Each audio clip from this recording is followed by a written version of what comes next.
Anne-Hélène, je te propose qu'on commence et puis, Très bien. ceux qui arrivent en cours de route, prendront le train. Voilà. Donc Anne-Hélène, merci à toi de prendre le temps de nous rencontrer. Donc ce que je te propose, je vais dire un mot sur, Justifit, puis te présenter rapidement pour te laisser la main, 30 minutes de présentation et puis à la fin, on se garde 10 minutes pour les questions que vous pouvez tous poser, quand vous regardez votre écran à gauche. Voilà, donc moi je les suivrai bien et je les poserai à Anne-Hélène à la fin si elle n'y a pas répondu. Voilà. Donc, un mot sur Justifit. Justifit pour ceux qui il y en a parmi vous qu'on connaît, qui sont déjà des avocats partenaires à la plateforme.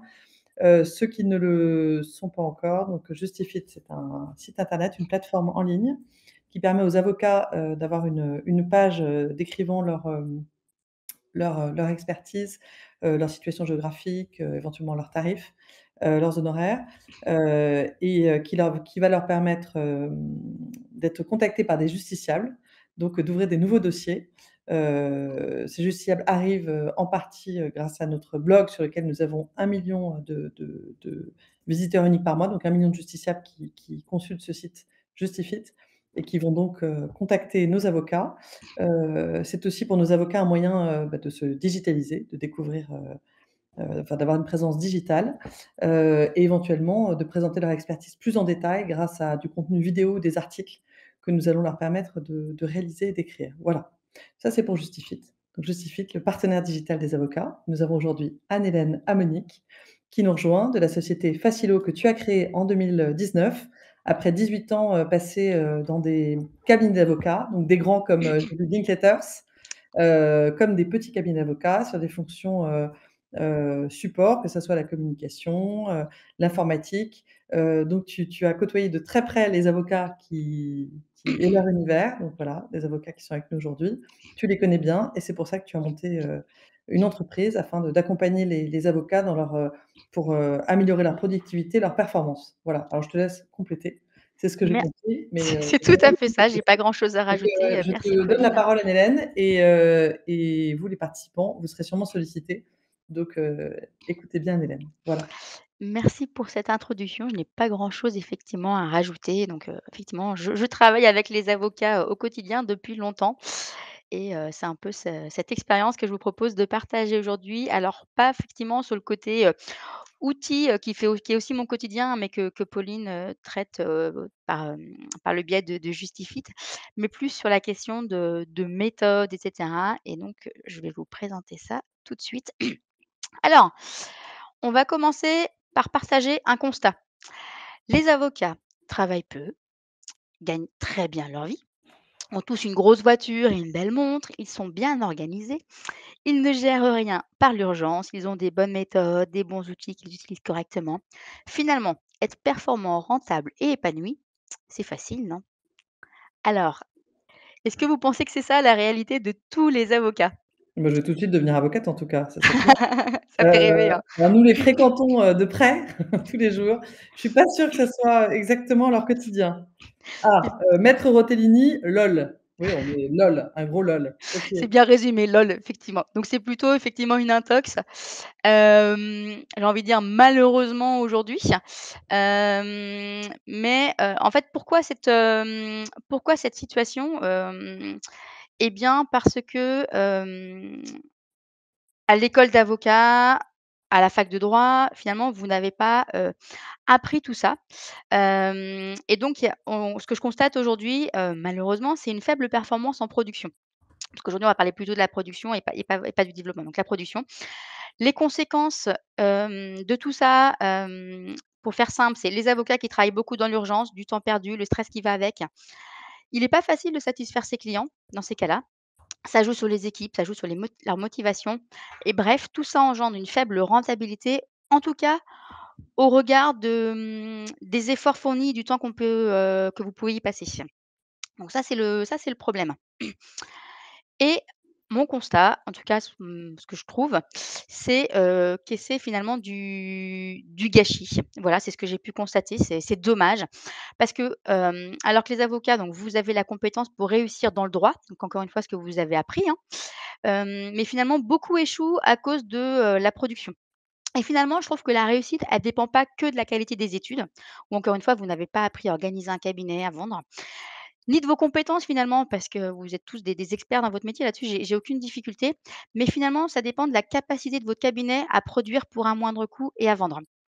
Bonne nouvelle, parce que l'objectif, c'est pas d'être, défaitiste, il ne faut pas grand-chose pour remédier à la situation. Alors, je me permets d'intervenir. Bien sûr. Mylène, si nous t'avons invité aujourd'hui, c'est que et si vous êtes tous là, c'est que vous avez, cette question sur comment améliorer votre productivité et c'est que beaucoup d'avocats avec lesquels nous échangeons tous les jours, voilà, on a une plateforme avec, 2000, plus de 2000 avocats, partagent avec nous ce souci. Voilà, donc vous êtes, en tout cas, vous êtes nombreux. Effectivement. Alors les bagages des avocats, pourquoi cette situation finalement? Eh bien, en fait, il y a plein de choses, qui sont, à prendre en compte. Je vous propose quelques éléments de contexte de la profession. Alors très rapidement, hein, parce que je ne vais pas vous faire un cours sur, l'histoire des avocats et cetera. Déjà un chiffre, c'est la concurrence qui est accrue. Aujourd'hui, il y a plus de 70 000 avocats en France. Les effectifs ont quand même plus que doublé en à peu près en l'espace de 15 ans. Donc forcément, ce qui fonctionnait il y a 15 ans, il y a 20 ans, bah, ça fonctionne moins bien aujourd'hui. Ça, c'est une première chose, donc ça oblige à se démarquer. Ensuite, il y a les demandes de ce qu'on appelle les parties prenantes. Les parties prenantes, qui est-ce que c'est? C'est les demandes de vos clients, voilà, qui ont des attentes différentes. C'est les demandes des équipes, alors qu'auparavant, un avocat, il acceptait peut-être de travailler, 7 jours sur 7, pas voir ses enfants aujourd'hui et cetera. Aujourd'hui, c'est quand même une profession qui est très féminisée, et puis même les hommes d'ailleurs ont envie d'autre chose que ce qu'on pouvait, voir, précédemment. Et l'équilibre vie professionnelle, vie personnelle est vraiment important. C'est aussi des demandes des tiers. Alors il y a tout ce qui est, pour le judiciaire, par exemple, RPVA et cetera. Forcément, ça a un impact. Ça peut être les directions juridiques qui sont vos clients, enfin voilà. Bref, et il y a aussi l'impact de ce qu'on appelle les legal tech. Donc les legal tech, pour faire très court, c'est à destination à la fois du justiciable, mais également des cabinets d'avocats, avec par exemple l'automatisation et cetera. Donc tous ces bagages effectivement, fait que les choses, elles ont quand même beaucoup évolué depuis ces dernières années. Comme le disait Pauline, ça fait 20 ans que je travaille dans le monde des avocats et j'ai vu cette évolution dans mon quotidien. Donc pour moi, il y a vraiment une urgence à agir et finalement ne pas avancer, c'est reculer. Alors je crois pas, contrairement à ce qu'on peut entendre, que la profession soit amenée à disparaître. L'objectif, c'est que ce qu'on appelle parfois l'ubérisation, qui pour un grand mot, hein, je trouve, ça soit plutôt une opportunité. Voilà, que les avocats puissent produire plus et à moindre coût, vendre mieux et plus de missions pour finalement vivre mieux, être plus épanoui, trouver un équilibre et cetera. Je sais pas Ah s'il y a des d'ailleurs, Anne-Hélène, des il y a un commentaire de maître Rotellini qui nous dit qu'après 5 ans, sa promo de 38 personnes ne comptait plus que 50 d'avocats. ah oui, Voilà. effectivement. Donc Heu effectivement, c'est ce que tu dis, c'est que c'est pas En fait, forcément envie ouais, de il y a non, mais c'est tout à fait juste. Il faut savoir, alors je sais plus, quelle est l'étude, je pourrais vous la redonner si vous voulez, mais un tiers des de vos confrères quittent la profession dans les 10 premières années. Un tiers, c'est énorme, hein. ouais, Donc parce qu'ils sont déçus de ce qu'ils vivent par exactement, rapport à ce qu'ils attendaient. exactement, et un autre chiffre que pour l'illustrer, 73 des avocats trouvent que, leurs revenus ne sont pas en adéquation avec le temps et l'énergie qu'ils y passent. 73, donc on va dire les 2 tiers, c'est énorme. Voilà. Maintenant, je vais vous présenter un peu plus en détail la performance en production. Donc la production, qu'est-ce que c'est déjà?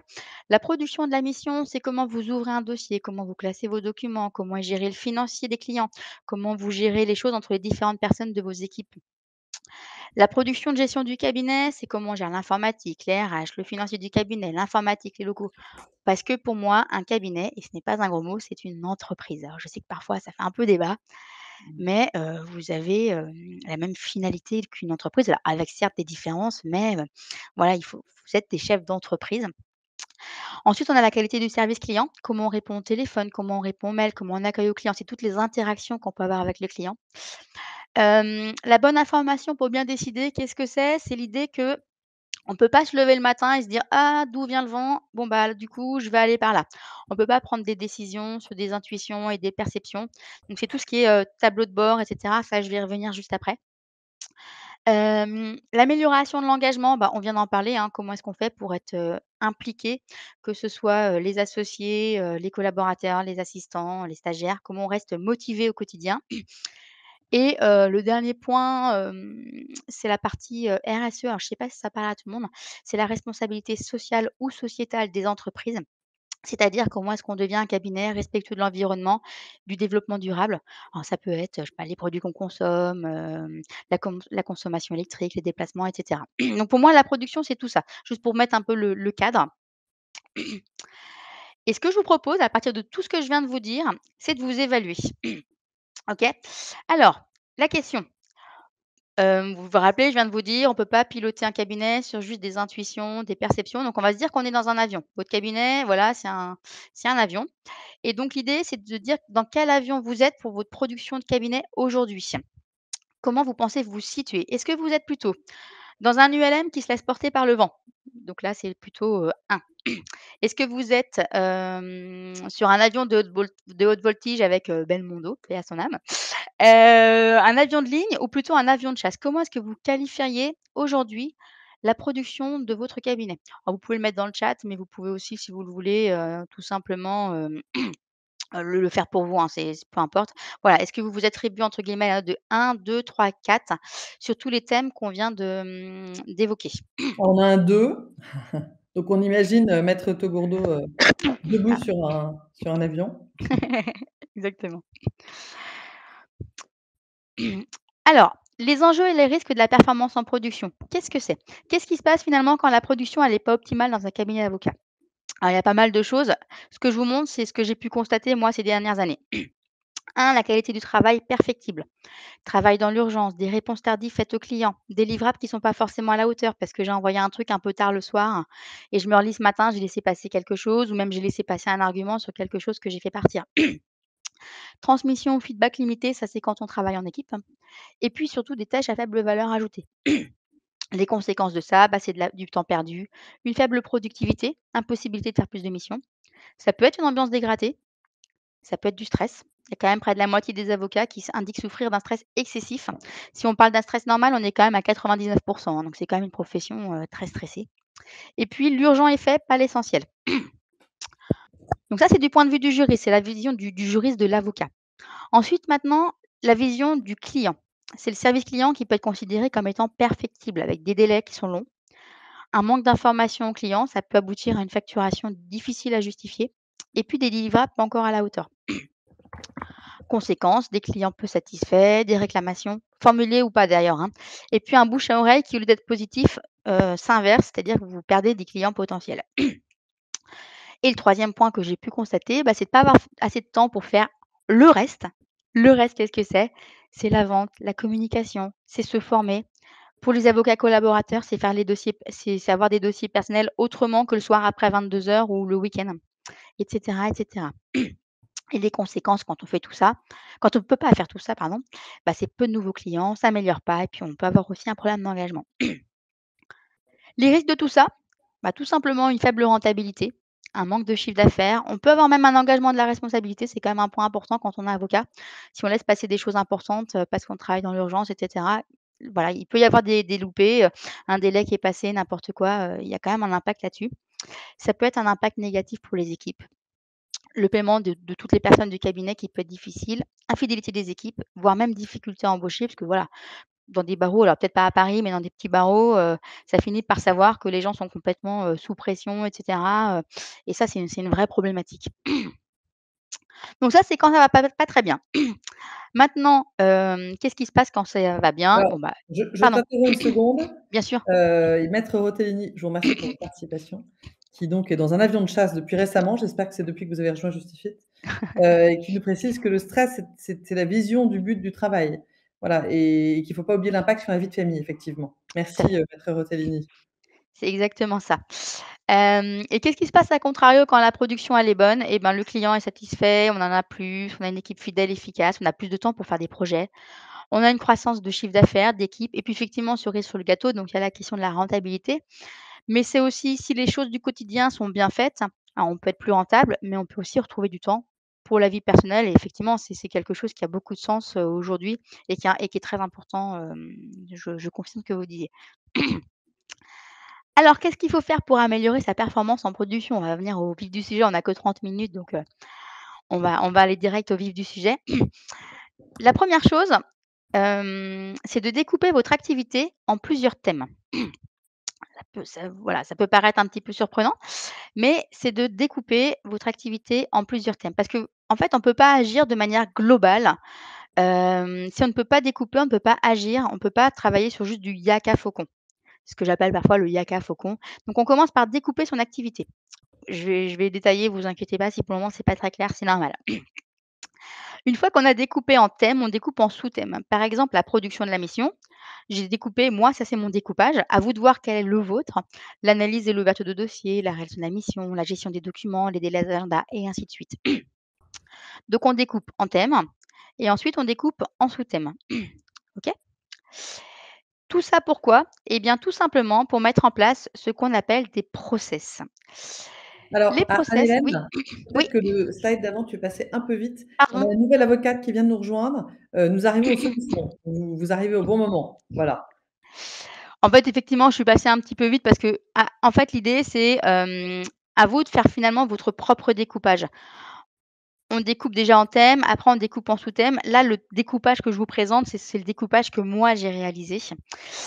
Mais l'idée, c'est que vous fassiez clairement le vôtre et la finalité en soi, c'est pas de faire ce découpage, mais c'est bien d'arriver à l'étape suivante qui est la mise en place de process.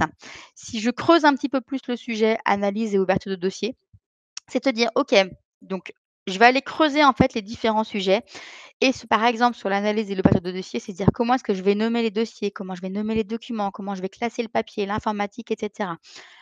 C'est sur les process qu'on peut agir efficacement. Alors par process, on entend des actions, des méthodes. Alors on peut concevoir une procédure, après tout dépend de la taille de votre cabinet. Si vous êtes un gros cabinet, effectivement, ça peut être utile d'écrire les choses. Si vous êtes un avocat individuel, ce process, il peut être oral. Mais si on n'a pas découpé, bah, on ne peut pas agir. C'est ce travail vraiment de process qui va permettre de s'améliorer pour permettre à chaque action du quotidien d'être bien faite. C'est vraiment ça la finalité et que les choses soient toujours faites, on va dire de la même manière, de manière efficace. C'est clair à peu près pour cette partie? Je ne sais pas s'il y a des questions sur la partie mise en place Pas de du tout process, c'est un peu rapide, hein, mais le Fordisme, c'est ça? oui, Regarder son activité, la découper, découper toutes ses tâches. Donc en fait, faire la exact, liste de ses tâches et les organiser et c'est tout regarder à comment fait chaque ça. tâche peut être optimisée, c'est ça? C'est C'est vrai que ça exactement s'applique, ça. à tous les métiers d'ailleurs. Bah, complètement, hein, c'est exactement ça. Maintenant, si je vous donne une carte routière et que je vous donne rendez-vous à un point précis, qu'est-ce que vous allez faire en premier? Redis-nous, tu nous envoies cette Je vous donne une carte routière et je vous demande d'aller à un point précis. Je vous demande d'aller, allez à Rennes puisque je suis à Rennes. Vous, vous êtes, à Paris, à Marseille, à Toulouse, peu importe. Qu'est-ce que vous allez faire en premier pour venir à Rennes? alors, Pierre, maître Rotellini nous dit: «J'oriente ma carte». OK, effectivement. En fait, l'idée, c'est pour savoir où on va, c'est de savoir où on est. Pour aller d'un point A à un point B, si le point B, c'est Rennes, il faut savoir où est le point A. Donc la prochaine étape dans l'amélioration de la performance, finalement, c'est de mettre en place des outils qui permettent de mesurer pour faire l'état des lieux, savoir où on en est. Et ça passe par la mise en place notamment d'indicateurs. Qu'est-ce que c'est? Ces mesures, c'est quelque chose qui motive et qui permet de comprendre. Parce que finalement, si on ne calcule pas, pourquoi investir dans quelque chose qu'on ne peut pas calculer, qu'on ne peut pas comprendre? Donc les mesures, ça permet donc ou les indicateurs selon le nom qu'on leur donne. L'idée, c'est de pouvoir mesurer les progrès lorsqu'on a initié une démarche pour s'améliorer. Voilà. Aujourd'hui, par exemple, pour telle tâche, je passe 3 heures. Je le mesure. Je mets en place les process, et cetera. Les choses maintenant sont tout le temps faites de manière optimisée. Je me rends compte que maintenant, mon équipe ne met plus 3 heures, mais 1 heure. Bah, c'est quand même motivant. Alors que si on n'a pas mesuré, encore une fois, on reste sur quelque chose d'un peu, intuitif. L'idée, c'est d'aller, voilà. Donc du coup, on met en place ce qu'on appelle des indicateurs. Je vais vous donner un exemple d'influence du temps perdu à faire des choses et des coûts surtout que ça peut représenter. C'est un exercice simple qu'on pourrait faire avec plein d'autres choses. Par exemple, est-ce que vous passez beaucoup de temps à chercher une information? À chercher par exemple un document, chercher une information. Globalement, près de 20 du temps de travail d'une personne est consacré à chercher de l'information disponible en interne. Et si elle n'est pas disponible, cherchez à entrer en contact avec des personnes qui pourraient donner cette information. Je pense même que chez les juristes, les avocats, c'est peut-être même au-delà. Donc l'idée, c'est de s'auto-évaluer.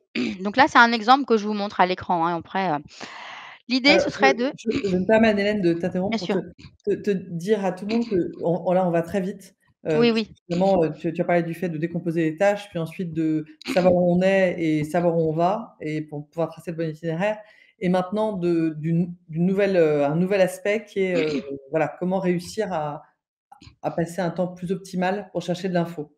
Donc ça, c'est la c'est ça. 3e C'est là, chose c'est qu'on ouais, c'est exactement. Ça, 3 c'est alors choses qui conjoignent.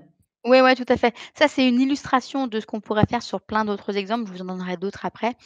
Mais imaginez que demain, vous vous disiez: «Voilà, maintenant, je veux trouver plus rapidement un document en informatique et je veux limiter le temps passé, par exemple, à chercher un document dématérialisé». Ça peut être dans un logiciel métier, ça peut être, dans un explorateur, peu importe. T, ce serait le temps de recherche. Donc là, par exemple, 5 minutes. OK. Pour chaque document que je recherche, j'y passe 5 minutes. R, ce serait le nombre de recherches par jour. Donc dans l'exemple, c'est 10 recherches. Le taux d'erreur, c'est bon, bah, finalement, c'est pas le bon document, je dois redémarrer ma recherche. Et donc tout ça, ça représente un certain temps par jour. Donc si je fais ça 5 fois, 10 fois par jour, ça représente 54 minutes par jour fois alors 228 jours par an. C'était en 2020 ou 2021, je ne sais plus, le nombre de jours travaillés. Tout ça, ça représente un certain temps au niveau de l'année et donc ça représente 205 heures par an. OK? Oui, surtout que dans votre cas, enfin dans le cas des avocats, effectivement, ils sont, habitués, d'ailleurs à décomposer leurs tâches et cetera puisqu'ils facturent, Exactement. voilà. Et encore souvent au temps passé. Tout Mmh. ça représente donc 205 heures par an et si on ramène ça avec un t par rapport à un taux horaire, alors un peu fictif là dans l'exemple, hein, mais vous pourrez le faire avec votre propre taux. Si je fais 205 heures fois 200 € de l'heure, ça fait 41 000 € par an. 41 000 € par an, c'est ce que finalement représente le temps passé à chercher des documents dématérialisés. Donc imaginez si cette tâche anodine que vous faites parmi beaucoup, beaucoup d'autres choses, si vous l'optimisez par la mise en place notamment de process pour que au lieu d'y passer peut-être 5 minutes, vous y passiez peut-être plus que 3, et qu'il y ait peut-être plus 8 de taux d'erreur, mais peut-être 5, voilà, peu importe. Voilà, 41 000 €. Ça paraît pas grand-chose finalement ces recherches qu'on peut faire au quotidien, sur la multitude de tâches que vous réalisez dans une journée, c'est rien. Mais tout ça pour se rendre compte que le montant, lui, il grimpe extrêmement vite. D'où l'intérêt de permettre à chaque action du quotidien d'être bien faite et de mettre en place des process. Anne-Hélène, donc toi, tu as donné cet exemple parmi d'autres pour montrer comme une chose qui semble anodine, tous les jours qu'on fait peut en fait, prendre du temps. Mais finalement, Exactement, ça peut être pour certains ça, pour d'autres, ça va être, que leurs dossiers sont pas bien rangés, c'est et ça, que donc ils vont passer 10 minutes à chercher un dossier dans des fichiers alors que si c'était bien rangé, ils les trouveraient. Enfin, c'est super exactement et illustré. d'autres exemples, je vais donner d'autres exemples juste Ouais. après, mais c'est exactement ça, effectivement. Donc l'enjeu potentiel pour cet exemple précis, c'est quand même 41 000 €. Je ne sais pas si vous vous rendez compte, c'est quand même assez astronomique et ça, vous pouvez le multiplier par le nombre de personnes que vous avez au cabinet, parce que si vous êtes, 5-10, bah, probablement que c'est le cas pour les autres personnes. Imaginez si vous multipliez ce montant par 2 ans ou même par 5 ans, le montant astronomique. Donc finalement, est-ce que ça vaut pas la peine d'investir un petit peu de temps pour améliorer ce point qui certes peut paraître anodin, pour aller derrière limiter le temps que vous y passez et gagner de l'efficacité? Je pense que les chiffres parlent d'eux-mêmes et comme tu le disais, Pauline, cet exemple, on peut le trouver sur énormément d'autres choses. Par exemple, mais ça c'est des voilà, j'en donne quelques-uns, mais on pourrait voilà, imprimer pour signer ou tamponner et rescanner des pièces et des conventions. Ça, c'est un truc que je vois dans beaucoup, beaucoup de cabinets dans lesquels je passe. On veut tamponner des pièces, on imprime, on tamponne et là, on rescanne. Ça, c'est un truc du quotidien qui fait perdre énormément de temps. Chercher de l'information. Chercher des informations pour émettre et réaliser une facture. Dans les logiciels, souvent, les informations, elles sont saisies. Mais finalement, quand je veux faire une facture, je vais aller rechercher, alors selon les organisations, les mails qu'on a échangés avec le client, le temps que j'ai passé, ce qu'on avait mis dans la convention. Et finalement, faire une facture, ce qui pourrait prendre quelques secondes, prend facilement beaucoup de temps. Créer des documents, alors que probablement d'autres personnes de mon équipe l'ont déjà fait. Dupliquer des agendas. Parfois, je le vois très souvent aussi, des cabinets qui ont un agenda numérique, un agenda papier, l'agenda du cabinet et finalement qui notent tout en double, en triple. Ça, c'est du temps qu'on passe. Intégrer des documents ou emails en plusieurs exemplaires parce qu'on ne sait pas qui a fait quoi. classer des documents papier et informatiques, et cetera, et cetera. Des exemples comme ça au quotidien, j'en ai plein. Pour vous donner, un chiffre, aujourd'hui, donc c'est les chiffres d'un logiciel canadien qui s'appelle Clio, et ces chiffres, j'en parle depuis plusieurs mois auprès des avocats français, ils s'y reconnaissent. Un avocat français, donc dans un cabinet plutôt individuel, ou de petite taille, sur 8 heures, travaillées par jour, il produit 2,4 heures et il facture, je crois que c'est 1,6 et il recouvre 1,4 heures. Donc sur une journée de 8 heures, on se fait payer 1,4 heures de travail. Donc ça veut dire que dans le reste du temps, il y a probablement beaucoup de perditions, et c'est en ça que c'est important, de mettre en place les process. Pour ça, pour revenir, je découpe l'activité pour voir, en fait, l'idée des process, c'est de vraiment, pourquoi ce découpage? C'est un peu comme, des fois, je donne l'exemple dans l'immobilier. Dans l'immobilier, quand on construit une maison, il y a différents lots. On est hors d'eau, hors d'air, et cetera. Bah, c'est exactement la même chose finalement. On découpe parce qu'on ne peut pas travailler sur du global. On peut pas traiter de la même manière, la gestion RH du cabinet et la façon dont on ouvre les dossiers dans un cabinet. C'est pas du tout les mêmes problématiques. Donc on va découper, on va mettre en place des process, et puis une fois qu'on a mis en place ces process, on va aller mettre quelques indicateurs clés. Alors l'idée, c'est pas de mettre des indicateurs partout, hein. L'idée, c'est pas de faire une usine à gaz, entendons-nous bien. C'est de se dire: «Je vais aller regarder, par exemple, combien de temps je passe à faire telle chose. Si ça marche bien, et ben OK, je passe à autre chose. Par contre, si ça marche pas bien, je vais aller creuser pourquoi ça marche pas bien. Je vais aller mesurer, et puis une fois que ça tourne, et ben je peux passer à autre chose». Et l'objectif, c'est pas encore une fois, de faire un truc hyper compliqué, hein, entendons-nous bien. Mais mettre en place ces éléments de mesure, ça permet de motiver les équipes, ça permet de mesurer les progrès pour motiver, ça permet vraiment beaucoup, beaucoup de choses. Donc ça, c'est important, et si vous saisissez votre temps passé dans votre logiciel, par exemple, bah, utilisez ce temps passé. Finalement, il y a beaucoup d'avocats qui saisissent le temps pour la facturation, mais qui ne s'en servent pas, ou peu, pour mesurer la rentabilité de dossier, pour mesurer les temps perdus, et cetera, et cetera. Pour rebondir sur ce que tu dis sur le temps, ça me ça je suis contente parce que ça confirme, l'obsession qu'on a tous se justifier, c'est-à-dire de mettre en place tout ce qui fera que, l'avocat pourra se concentrer sur, vraiment ce pourquoi il a choisi ce métier et sa compétence, c'est-à-dire délivrer. Donc c'est pour ça qu'on les accompagne sur comment aller chercher des clients, comment les aider dans l'écriture d'articles, dans la production de contenu, et on est en train de développer, plein de choses, qui vont arriver dans les 6 prochains mois, qui répondront à beaucoup des choses que tu nommes, pour justement que les avocats n'aient plus à faire ça. Notamment Exa l'agenda, voilà, justement l'agenda, on sait que c'est un souci. Donc, mmh. nous on a créé un agenda pour éviter que les avocats, doivent rentrer leurs informations à plusieurs endroits, et cetera. Voilà, donc Tout à fait. c'est super de voir tout ça, et c'est vrai que là aussi, c'est ce que tous les avocats nous disent, le temps, comme le temps, ils le facturent. Tout ce qui prend du temps et qui n'est pas leur cœur de métier, ils sont contents de s'en débarrasser. C'est ça, en Voilà. fait, il faut alors soit automatiser, mais bon, ça, c'est une chose, mais au moins optimiser les tâches du quotidien. Votre valeur ajoutée en tant qu'avocat, pour conclure, c'est pas faire des copier-coller, c'est pas aller, faire des recherches à droite, à gauche. Votre valeur ajoutée, c'est vraiment, la stratégie, c'est vraiment tous ces aspects-là, et donc il faut se libérer autant que possible de ces tâches que j'appelle à faible valeur ajoutée, pour libérer du temps, pour vous concentrer sur ce qui fait votre valeur ajoutée, tout simplement, hein. Je suis pas sûre que vous ayez fait ce métier pour faire des copier-coller toute la journée, clairement.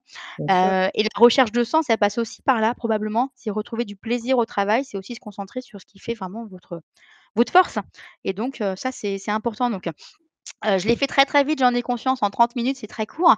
Je pourrais en parler pendant des heures, voire des jours, pour vous dire, comment mieux gérer son temps, quels outils choisir, et cetera. On avait 30 minutes ce midi, donc c'est très succinct.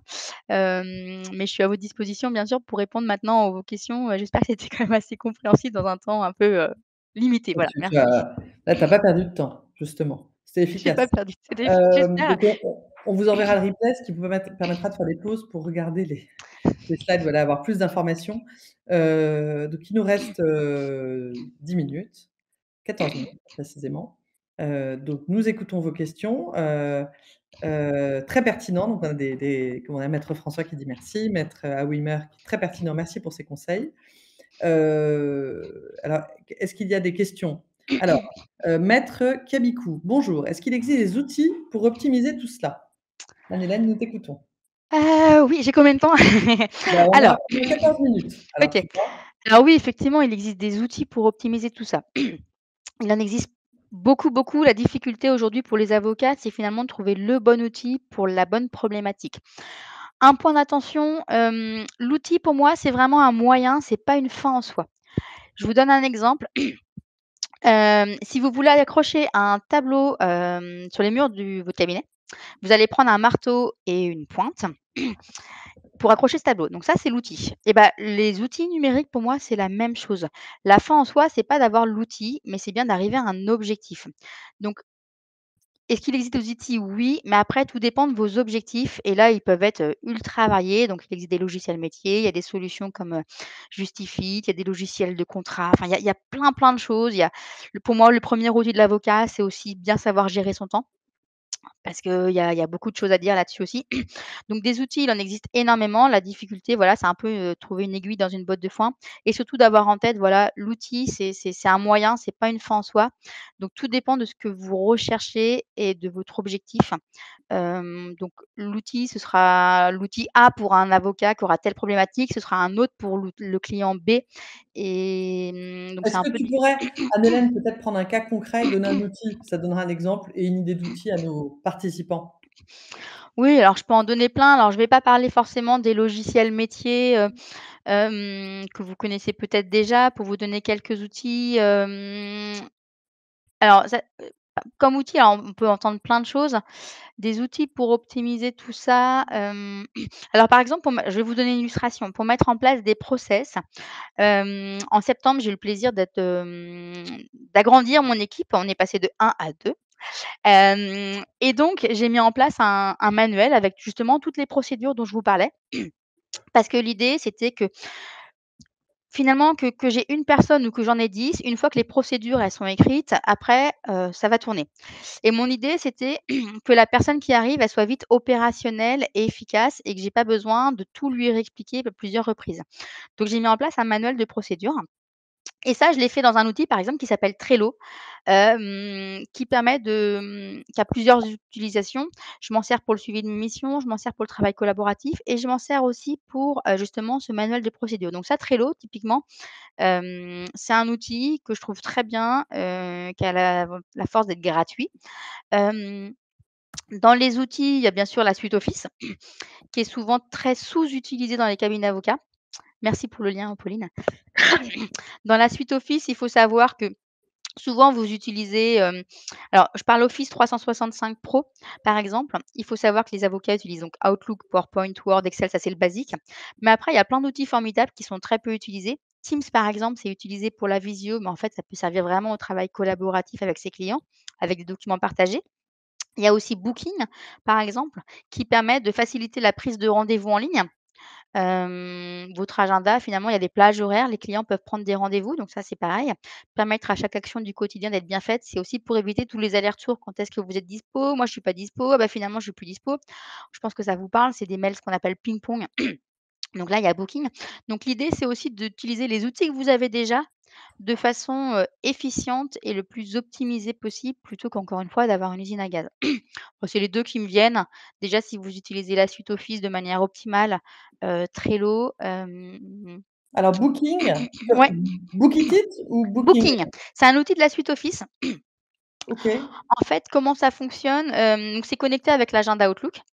On détermine par exemple qu'on veut bien avoir des rendez-vous lundi, mardi, je sais pas, jeudi, vendredi par exemple, de 9 heures à 18 heures, et ça génère des liens en fait. Je dis que bah, moi je l'ai fait, j'ai utilisé un rendez-vous téléphonique de 30 minutes, un rendez-vous visio, 1 heure, et en fait je le mets sur mon site internet ou dans ma signature de mail et du coup les gens vont cliquer dessus et ils vont voir les plages horaires disponibles. Bien entendu, ils ne verront pas, ce que j'ai de bloqué que dans mon agenda, ils verront pas que j'ai rendez-vous avec Pauline, ils verront pas et cetera. Mais par contre, ils verront que, je sais pas, demain 14 heures, j'ai un créneau de dispo. Un peu comme, Doctolib Alors pour les médecins, en je fait. rebondis, Anne-Hélène, je me permets là de suggérer un outil, Justifit, qui vous permet de rentrer vos disponibilités, et tout ça dans votre agenda, et vous pouvez envoyer, le lien de votre page Justifit, à vos clients. Parce que de même que Doctolib, nous permettons aux avocats de prendre des rendez-vous avec des nouveaux justiciables, mais aussi, Ah avec super! des clients existants. Donc Anne-Hélène, je compte sur toi pour recommander Justifit. Eh ben, très bien, Ceux parmi vous qui sont chez Justifit et qui n'ont pas encore synchronisé leurs 2 agendas, faites-le. c'est-à-dire leur agenda, de leur vie professionnelle, et l'agenda Justifit, ça se synchronise. Je vous engage à le faire et à contacter vos digital success managers parce que voilà, on a effectivement mis ça en place pour aider les avocats à gérer leur activité. Donc voilà, vous Alors l'aurez compris, c'est vraiment l'idée, chaque action du quotidien doit être bien faite, hein, et pas passer trop de temps sur des trucs à faible valeur ajoutée. C'est vraiment ça l'idée de tout ça. Ça passe par des outils, par des méthodes, par des process. C'est un mix de tout ça. C'est un mix de process, de méthodes et d'outils numériques. Il y a vraiment un peu de tous ces aspects finalement. alors moi je peux recommander, puisque je travaille avec beaucoup d'avocats, un outil de CRM. J'imagine que la plupart des avocats en ont, mais c'est accessible pour les grosses, pour les petits cabinets, est peut-être un peu complexe à mettre en place. Jarvis est un CRM en ligne, qui est facile à installer et qui peut permettre, effectivement de bien gérer, son activité. Voilà, Jarvis. Oui, dans les logiciels métiers, effectivement, il y a Cécile, il y a Jarvis, il y a Rubato. Qui est pas mal aussi, qui fonctionne, justement pour limiter la charge mentale. Donc Rubato, c'est une approche un peu différente, mais c'est plutôt intéressant. Il y a Cléos, effectivement, je vois dans les commentaires. Il y a, Diapas, enfin voilà, il y en a un certain nombre.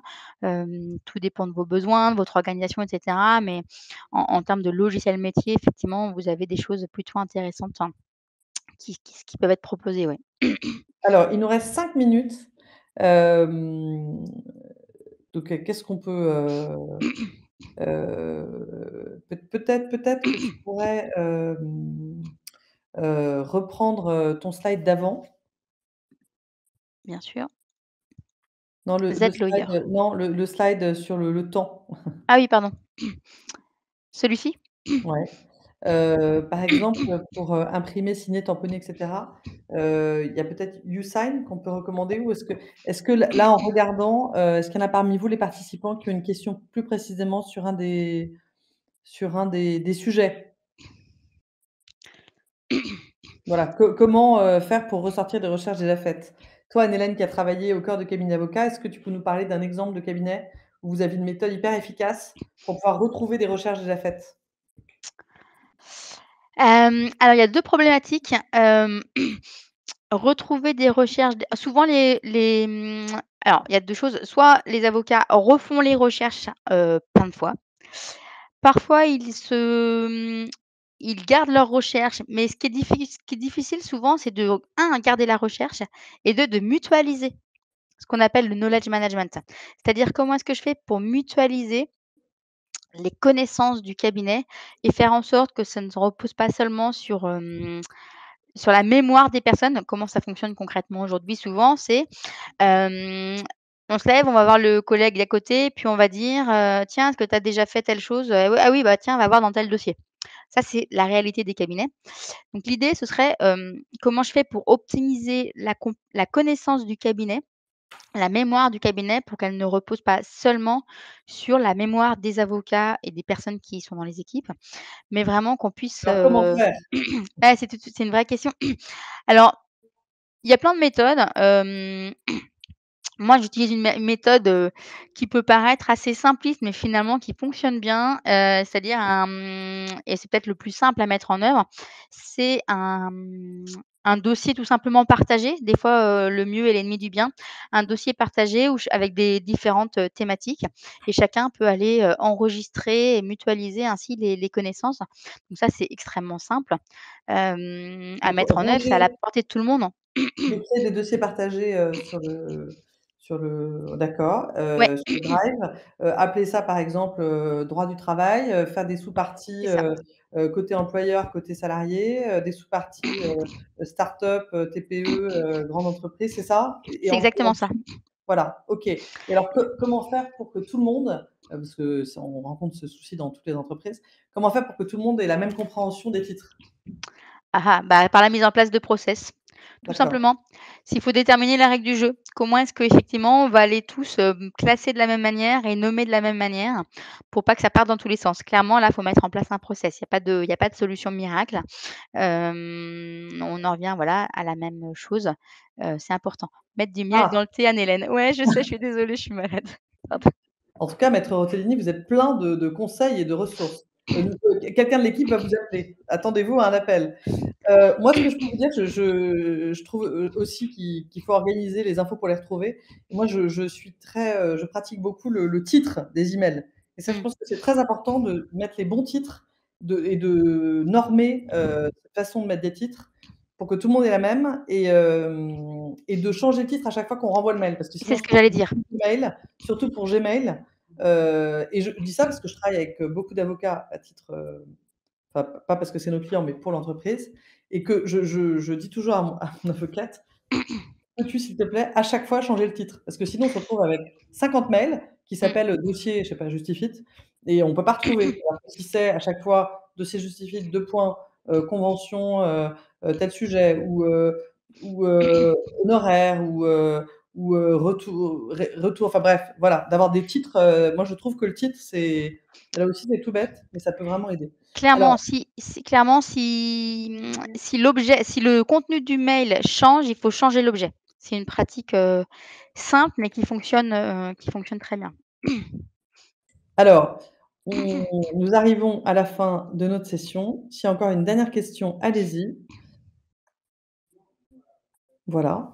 Nous vous renverrons, à plusieurs choses. D'abord, nous vous renverrons un email qui vous permettra de revisualiser la session avec un article qui résumera les points qui nous semblent les plus importants, mais écoutez s'il y a des choses que nous avons ratées. Alors maître Ottolini dit: «C'était parfait, j'ai faim maintenant».